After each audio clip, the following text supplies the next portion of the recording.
আজকে তোমাদের শোনাবো আমাদের এলাকার এমন একটা জায়গার গল্প, যেটা নিয়ে ছোটবেলা থেকে এত গল্প শুনেছি যে আজও সেখানে একা যাওয়ার কথা ভাবলেও গা কাঁপে। আমার বাড়ি নদিয়ার এক গ্রামে। শহরের মতো ভিড় নেই, কিন্তু একদম ফাঁকা বললেও ভুল হবে। চারপাশে ধানক্ষেত, পুকুর, বাঁশঝাড়। আর সন্ধে নামলেই একটা অদ্ভুত নিস্তব্ধতা নেমে আসে।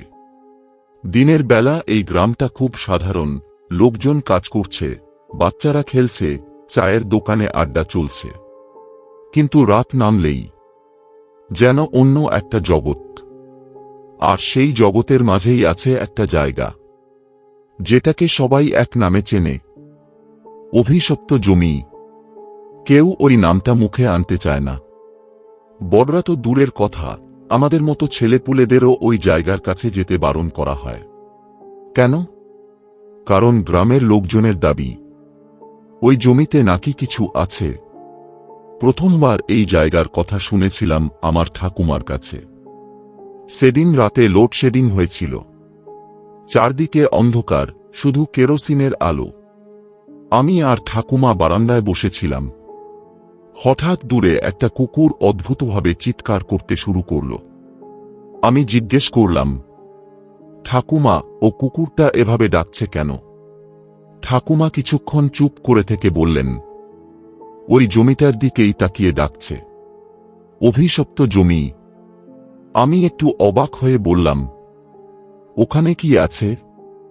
ঠাকুমা ধীরে ধীরে বললেন, অনেক বছর আগে ওই জায়গায় একটা বাড়ি ছিল, এক বড়লোক জমিদারের। আমি চুপ করে শুনছিলাম। এক রাতে পুরো পরিবারটা হঠাৎ করে মারা যায়। কেউ বলে আত্মহত্যা, কেউ বলে খুন, কিন্তু আসল সত্যি কেউ জানে না। আমি বললাম, তারপর? ঠাকুমার চোখে তখন এক অদ্ভুত ভয়। তারপর থেকে ওই জমিতে কেউ বেশি দিন থাকতে পারেনি। যারা গিয়েছে তারা ফিরে এসে বলে, রাতে কেউ ডাকত, নাম ধরে। আমার গা কাঁটা দিয়ে উঠল। পরদিন আমি এই গল্পটা বললাম আমার বন্ধু শুভকে।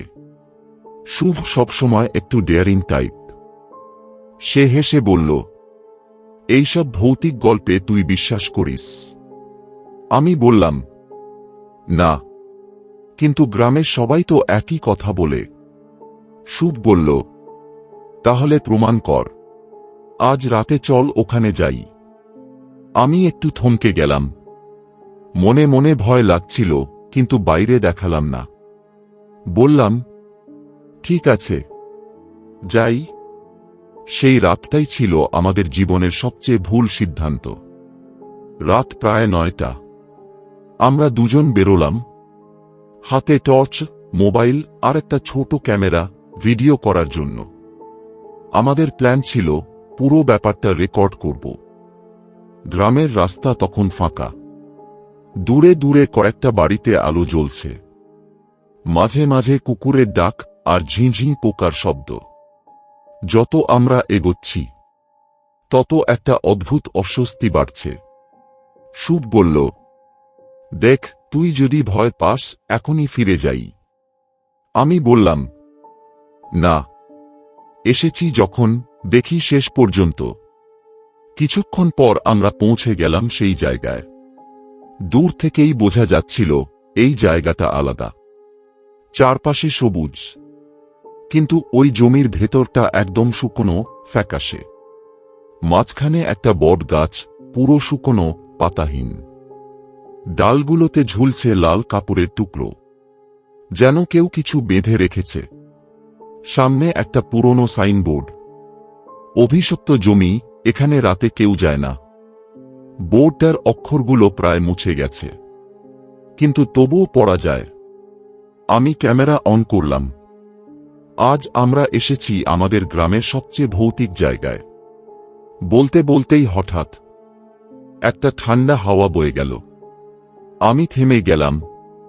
শুভ বলল, এইমাত্র গরম ছিল, হঠাৎ এত ঠান্ডা কেন? আমার উত্তর ছিল না। আমরা ধীরে ধীরে ভেতরে ঢুকলাম। মাটিটা নরম, যেন ভেজা।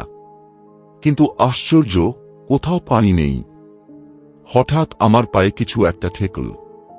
নিচে তাকিয়ে দেখি একটা হাড়। এইবার স্পষ্ট, মানুষের হাতের হাড়। আমার গলা শুকিয়ে গেল। শুভ, এটা দেখ। শুভ কাছে এসে তাকিয়ে একদম চুপ।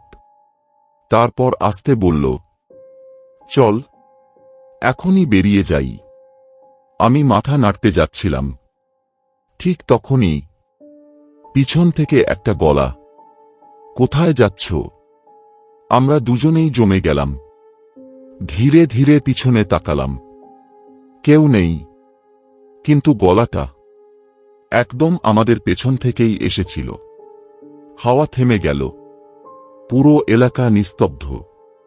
তারপর মাটির নিচ থেকে খসখস শব্দ, যেন কেউ ভেতর থেকে উঠতে চাইছে। শুভ ফিসফিস করে বলল, এটা ঠিক না, এটা ঠিক না।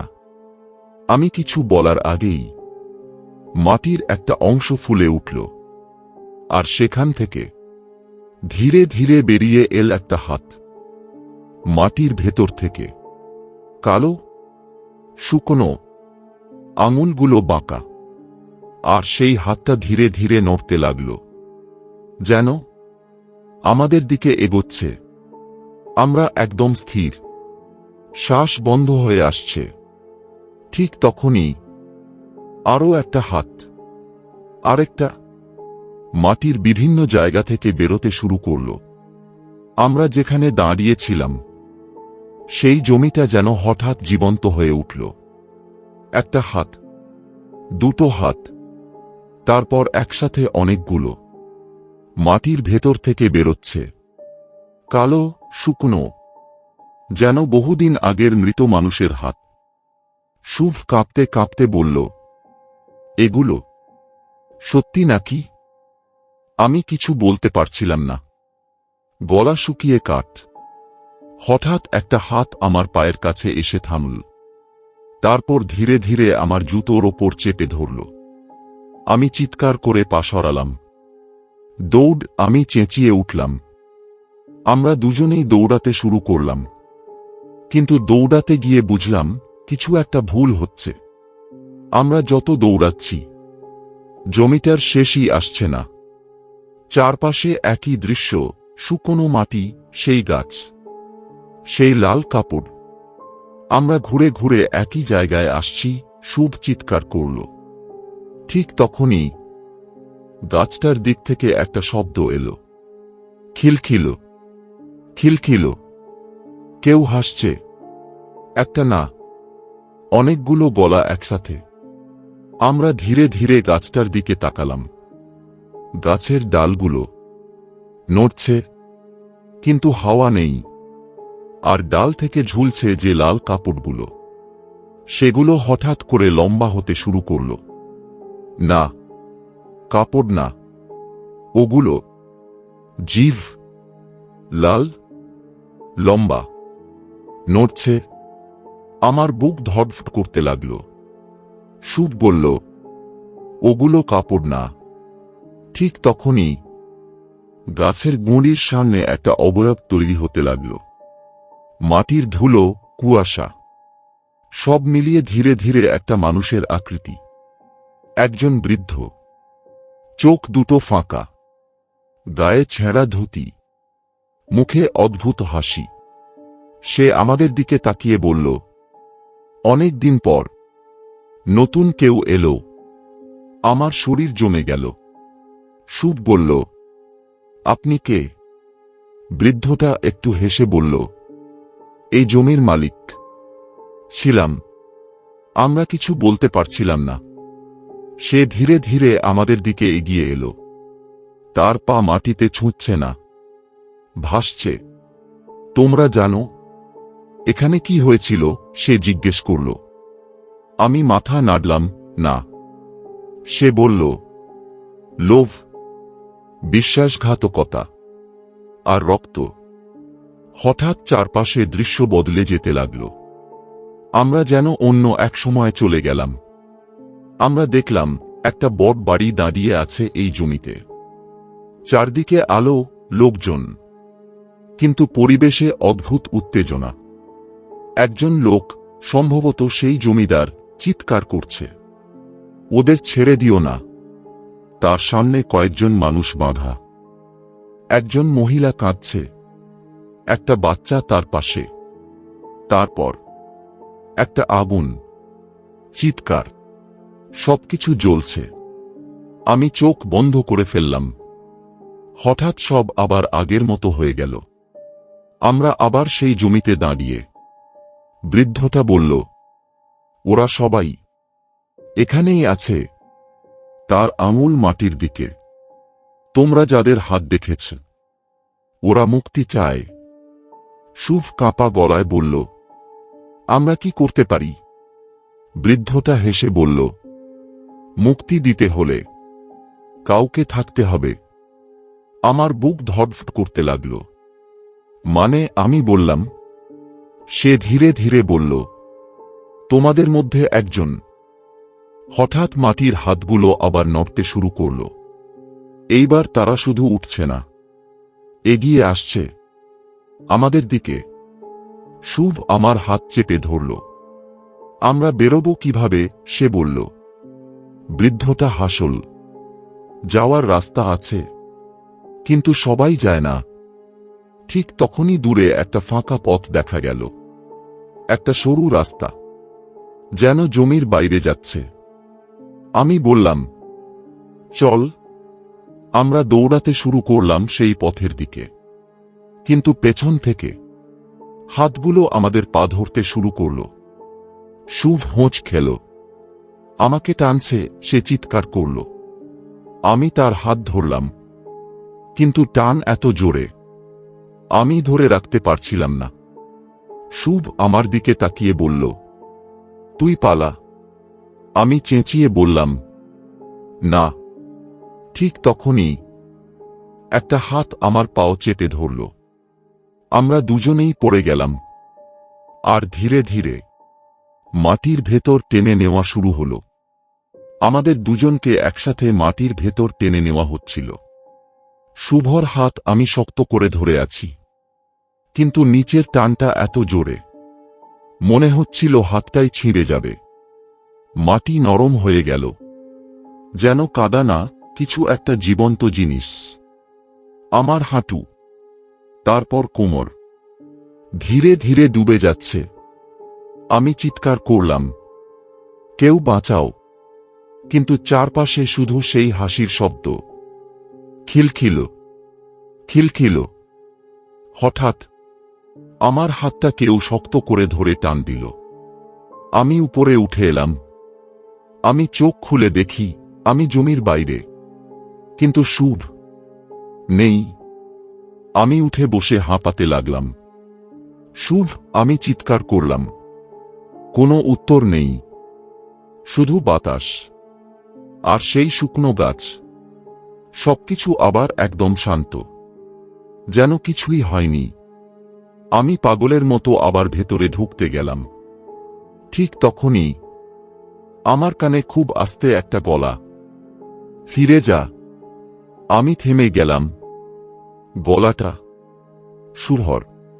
আমি চারদিকে তাকালাম, কেউ নেই। আবার সেই গলা, তুই বাঁচ, আমাকে ছাড়। আমার চোখে জল চলে এলো। না, আমি তোকে রেখে যাব না। ঠিক তখনই মাটির নিচ থেকে একটা হাত বেরিয়ে এলো। এইবার সেটা ধীরে ধীরে আমার দিকে বাড়ল, কিন্তু আক্রমণ করার মতো না, যেন কিছু দিতে চাইছে। আমি ভয়ে ভয়ে তাকিয়ে থাকলাম। হাতটা খুলে গেল।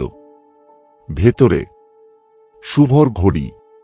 আমি বুঝে গেলাম সে আর ফিরবে না। হঠাৎ আকাশে বাজ পড়ল। চারপাশে বাতাস জোরে বইতে লাগল। গাছের ডালগুলো কাঁপতে লাগল। আর সেই বৃদ্ধের গলা, একজন থাকল। অভিশাপ এখনো বেঁচে আছে। আমি আর দাঁড়াইনি, প্রাণপণে দৌড়ে বাড়ি ফিরে এলাম। পরের দিন সকালে আমি গ্রামবাসীদের সব বললাম। কেউ বিশ্বাস করল না। কেউ বলল, ওই জমিতে গেলে এমনই হয়। আমরা খোঁজ করলাম, কিন্তু শুভর কোনো চিহ্ন পাওয়া গেল না। পুলিশও কিছুই পেল না। শুভ যেন হাওয়ায় মিলিয়ে গেল। তারপর অনেকদিন কেটে গেছে, আমি আর কখনো ওই জায়গায় যাইনি। কিন্তু গল্প এখানেই শেষ না। কয়েক মাস পর এক রাতে আমি ঘুমাচ্ছিলাম, হঠাৎ আমার চোখ খুলে গেল। কেন জানি না, মনে হচ্ছিল কেউ আমাকে ডাকছে। আমি উঠে বসলাম। ঘরের কোণে অন্ধকারে একটা ছায়া দাঁড়িয়ে। ধীরে ধীরে সে এগিয়ে এলো। চাঁদের আলো পড়তেই আমি দেখলাম শুভ, কিন্তু সে আগের মতো না। তার চোখ ফাঁকা, মুখে সেই অদ্ভুত হাসি। সে খুব আস্তে বলল, তুই পালিয়েছিলি।